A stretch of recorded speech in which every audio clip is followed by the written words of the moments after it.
Добро пожаловать в мастерскую талантов! Тут каждый может такое. В общем, без концерта не обойтись. На концерте «Мастерская талантов» множество разных номеров, и все они по-своему хороши. Даже есть ребята, которым меньше 5 лет, и они выступают на сцене. У многих это выступление первое и самое волнительное. Расскажи про этот концерт.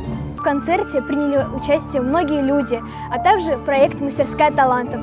В этом проекте люди учатся сольфеджио, а также актерскому мастерству. Мы поставили разные сценки и также учили сольфеджио. Этот проект существует с сентября.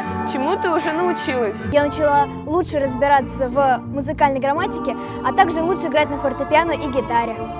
Юные артисты представляют песенный и театральный репертуар на русском и башкирском языках. Множество детей выступает на проекте, и вы просто не представляете, как же это волнительно. Что делаешь, чтобы не волноваться перед концертом? Меня успокаивает всегда мама.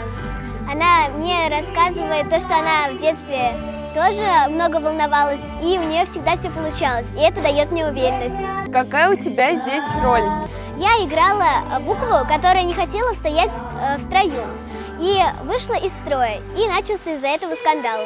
Но в конце я признала свою вину и встала обратно.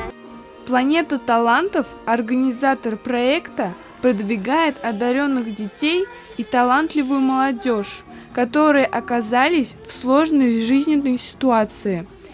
Проект осуществляется на грант главы Республики Башкортостан при поддержке Фонда содействия гражданскому обществу Республики Башкортостан.